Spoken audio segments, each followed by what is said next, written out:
Hi and welcome. This is Rudy Hunter, and I am delighted you found me. I'm going to teach you something called collarbone breathing.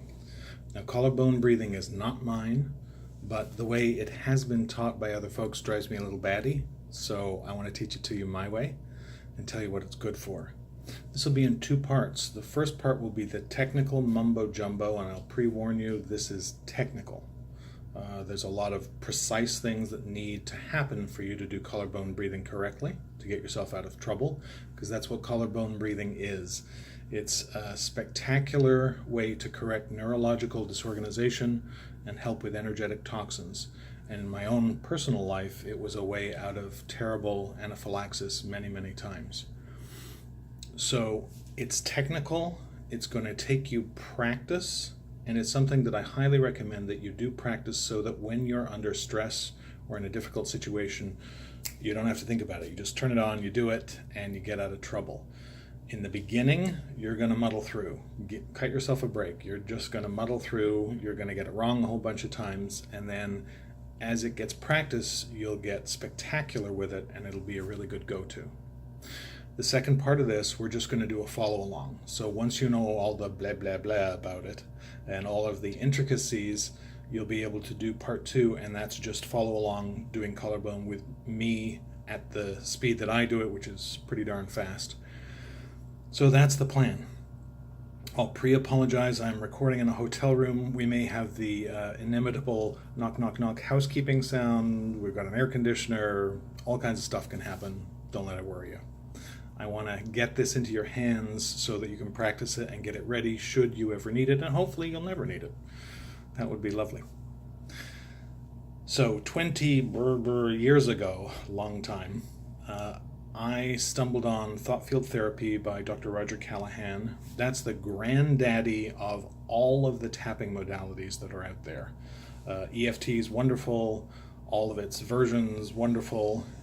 TFT, which is thought field therapy, is the original, and many of the spectacular components that are genius in it were cut out as it got dumbed down, passed along, reinvented, re-ishkabibulated by everybody and his brother.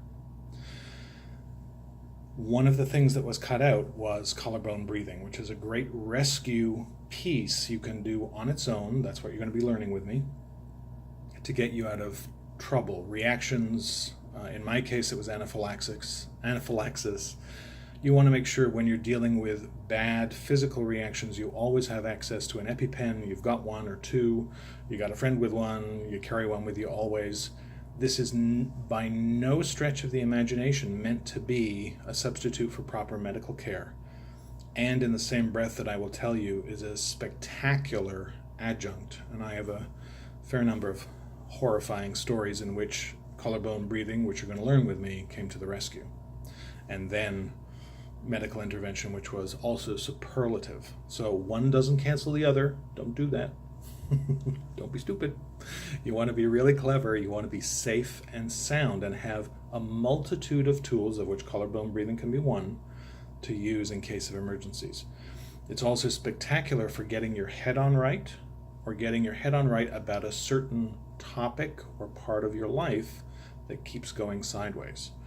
So if you suffer from addictive behavior, this will be helpful. If you suffer from a part of your life that makes you crazy, like everything in your life is good except when it comes to relationships, or when it comes to finances, or when it comes to your next door neighbor, collarbone breathing will really help. You'll notice one of the reasons I love it is that it's actually bioelectrical, and you'll learn the points as we do them together, but it's not subtle. It's a series of on switches to get your adult thinking, rational brain working well in a particular area of your life.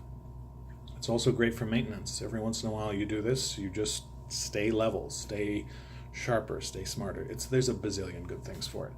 The hard part's learning it. I'll tell you that in advance.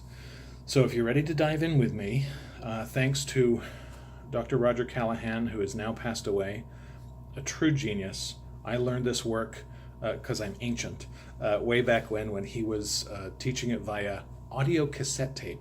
And those of you that are too young to know that can Google it and go, oh, how did that work? And saddle stitched books and this before we had online, before we had anything. I've been very fortunate some 20 years later to study and hang out directly with Joanne Callahan, his wife, who carried on this work beautifully. I've done sessions with her.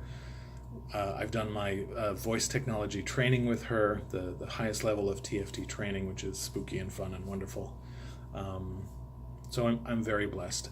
And this work has helped me, animals, and people out of dire stuck places. Collarbone breathing is one element of TFT that's a really good unlocking key.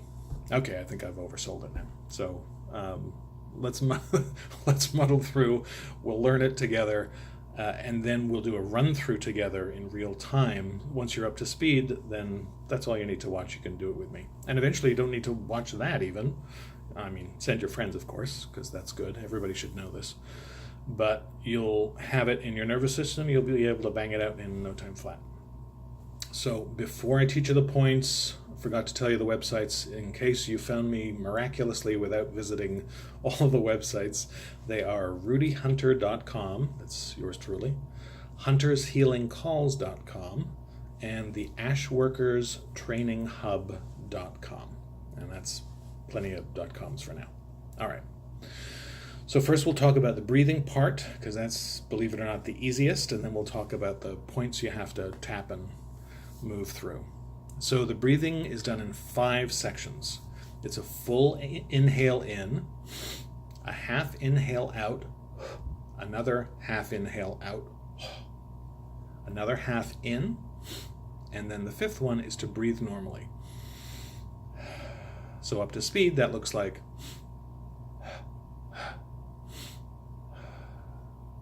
then you'll be doing that a bunch. So that's the easy part. And you'll see how this all stitches together. It's like juggling plates on fire while on a tightrope and singing a tune. It's probably easier than that.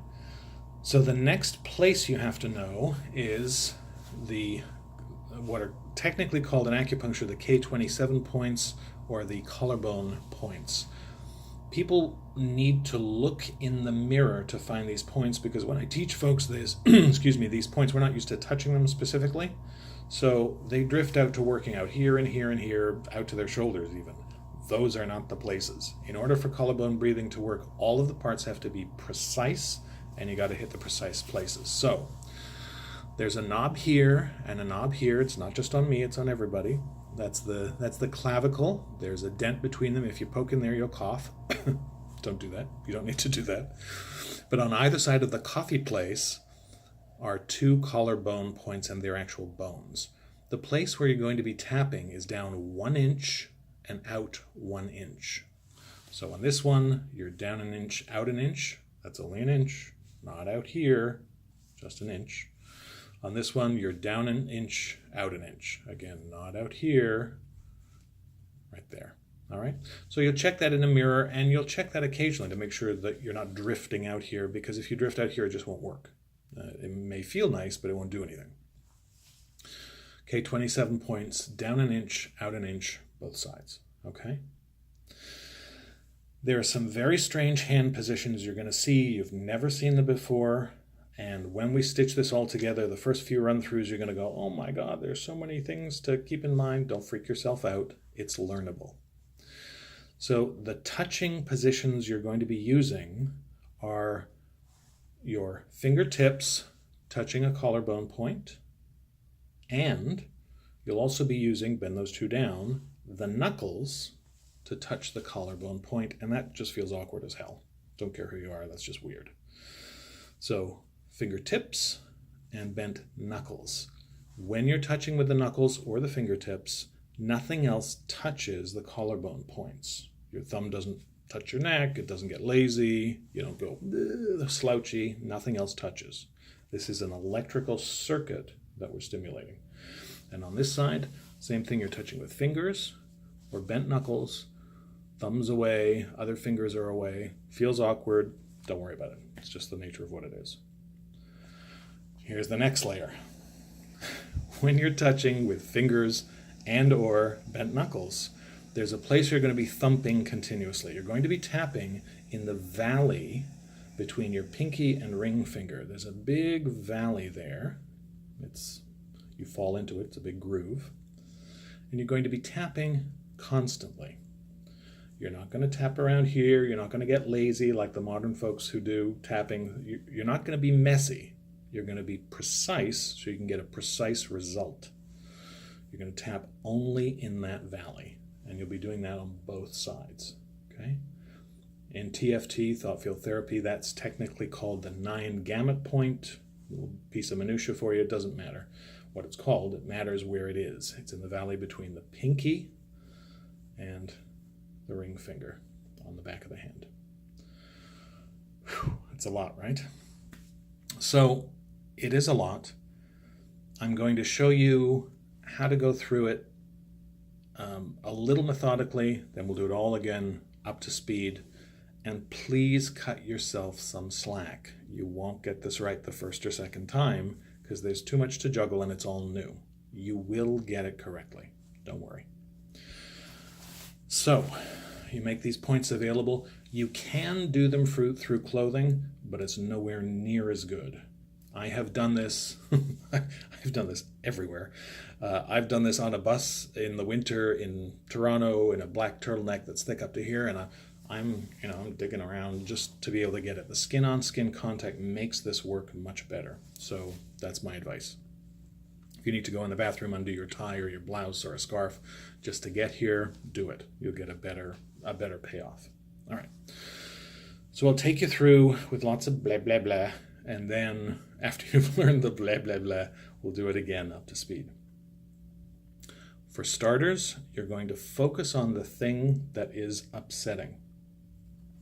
This is really important. It's probably the most important thing. If you're just drifting around in your head about the laundry and the vacuum cleaning and the guy at the coffee shop who gave you the finger and your dog peed in the hallway, you're going to get a very general effect that you may or may not notice.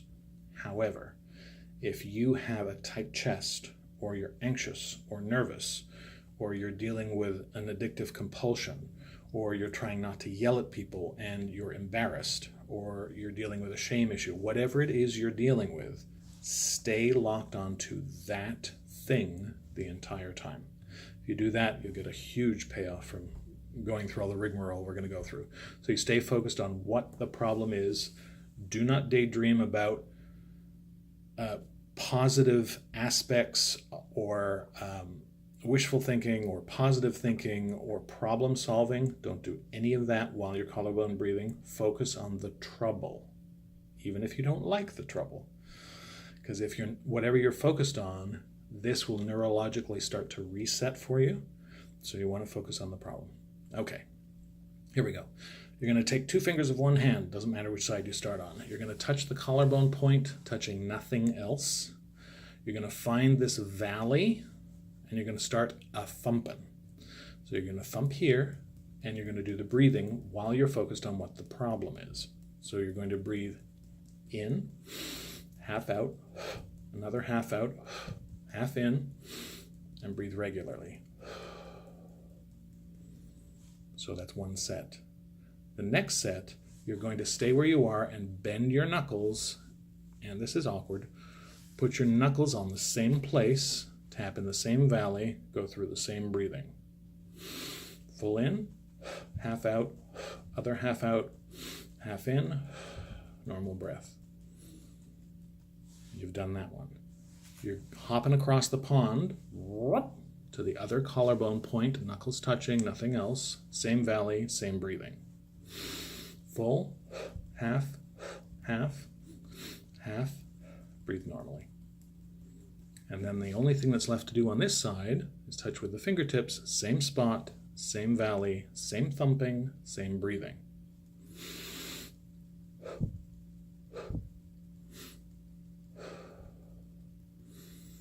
Now the good news is you're done with this hand.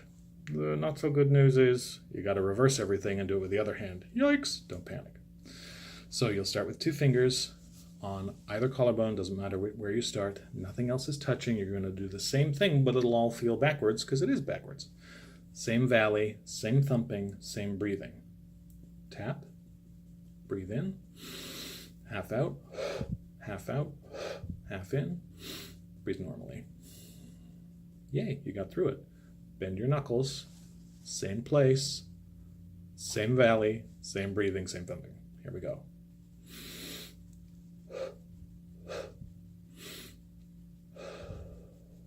Good. Take the whole kit and caboodle with your bent knuckles, go across the pond, touch the other K27 point. Here we go again. Thumping, full in, half out, other half, half in, breathe normally. Best news, point those fingers, touch the same place, last one, thump.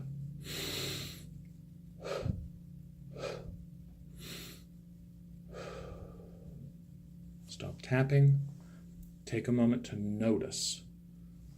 Whatever you're focused on for the entire duration, you're bioelectrically resetting and neurologically stimulating a sense of balance in the nervous system. What's different? You'll notice, once you get good at this, a whole bunch is different. I often feel like somebody popped off my crazy head and stuck on my adult thinking sensible brain, and things are way groovier, like level, balanced, non-kooky, non-nutsy. Everything is balanced emotionally, physically, neurologically, and all other ways.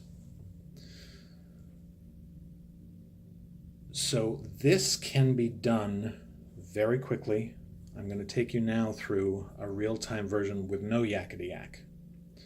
Quick, tiny review before we start. Be precise. Be in the right places, tap the right areas. Do the breathing, not namby-pamby. Do not phone the breathing in. Breath changes everything, and with the supports neurologically that are happening here, there are powerful changes literally just a couple of minutes away, and you'll feel that yourself. So breathe like you mean it, like it's a real deal, because it is a real deal. It's a big change for you, and the breath will really anchor that throughout your system. So you're precise, you're tapping the right places, you're breathing like you mean it, and you stay locked on the problem, not a solution, not a gloss-coated version of the problem, the problem. Like, I eat too much, or I smoke like a fiend, or I keep hitting my kids, or whatever the problem is, or I feel anxious and sweaty when I go to the bus stop or to public parties, whatever the issue is that you're working on. When you stay locked on it, even if it's uncomfortable, you're only on it for a couple of minutes while you do this, which is another reason to learn to do this quickly, so you don't have to drag out the discomfort. And then the second you are done, you will notice big shifts. So that's my sage advice. One other thing I'll ask you to do, you don't have to do it. Dr. Callahan wasn't really maligned, but I don't think he was really recognized for his genius. So in your spare time, Google it. Go on the thought field therapy sites. Go look at Joanne Callahan's great contribution. She's carried on and actually amazingly not only continued Roger's work, but made it blossom and come up with just spectacular stuff. She's also a lovely human being. I love her dearly. Go find out what this granddaddy technique is all about, and I'd encourage you to learn at least some basic, what's called algorithm level or basic level tapping from where it came, from the brain that tested it, created it, and brought it into the world. It's saved my rear end many, many times, and it's helped a lot of people and animals that I've worked with. So that's my own personal doodah in the middle of it. So if you're ready, we're going to do full speed, and there's no race to this. You'll do it at the speed you need to do it at. Don't take a month to do it. Go through it in a couple of minutes, but you don't have to go at my breakneck speed. I've just done it for 20 years, actually longer than 20 years now. I've done it for a long time. So I'm used to it. It's a no-brainer. It's a kind of automatic process. And engage with it so that you can get the results from it that it promises. And it really does promise. Well, until you see it yourself, I'll promise you that it delivers beautifully, and then you'll know it for yourself. Okay. So if you're ready, put your focus on a problem or the current problem that you're working on. This works beautifully, particularly for repetitive problems, for stuff that keeps coming back, where your brain is still going to the same place. It's still going to the chocolate chip cookies, or it's still going to rage, or it's still going to shame, or picking your nails, whatever it is. Stay on that one thing while we work. I will do my best now to shut up and just do it with you, so you can come back to this part in the recording. You can mark down this time log part and go, Rudy shuts up and finally gets on with it there. And we'll do it together, all right? Notice how it feels before you start as you stay locked on everything. Here we go.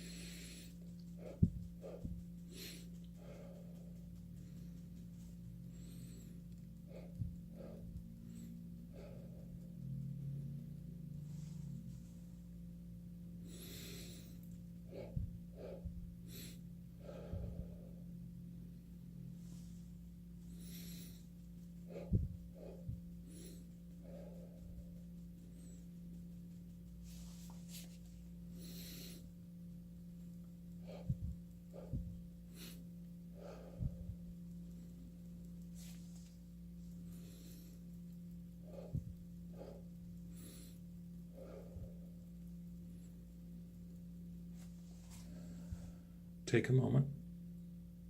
Notice that things are moving in your body. Blood's moving, lymph is moving, things are uncongesting, unlocking. There's a lot going on in the head, the brain, and the spine, and other places. Just notice it. That's all you need to do. Also notice that the thing that you're focused on, whatever the issue is for the moment, feels different. It definitely feels saner. I know that that's the case from doing it for so long. And there's a sense of balance and adult stability with it. You can use collarbone breathing as much as you like. There was a stretch in my life when things were really bad with anaphylaxis and trying to take the next breath, as I stubbornly stayed off inhalers and the like, when I did this 30 times a day. It wasn't a long period, but it was literally a lifesaver for me. And then as things got better, I did it less and less. And then I ended up doing it 3 times a day. And then I would do it every 3rd day. And then once a week. And it was a great stabilizer. It helped me enormously. I hope that it helps you enormously. Learn it so it's automatic. And please, not only learn it, but go check out all of the other tools. There's so many free tools on all 3 sites, rudyhunter.com, huntershealingcalls.com, the ashworkerstrainинghub.com. And those tools are up every single day of the year, 24 hours a day. They're for you, your family, your loved ones, and your animals. And they're there not because I wanted to put them there just for the sake of having them there. They're there for you. They're there for you to use at 3 a.m. when everybody's sleeping and you're awake with a panic attack, or you're feeling crappy about something that happened, or your dog needs some help. And if you'd be so kind, just let your friends know that they're available to them too. That's why the tools exist. Years ago, I made a vow to myself that should I ever get through the rough patches that I've been through, I would make tools available for folks like myself who needed them way back when, and I couldn't access anything like it. So they're not only the fulfillment of a vow for me, they're a pleasure to share with you. Okay. Great hanging out with you. May collarbone breathing serve you well. Learn it. Take the time to learn it so you can lean into it without thinking. Always a delight spending time with you. Until we're again together, this is Rudy Hunter.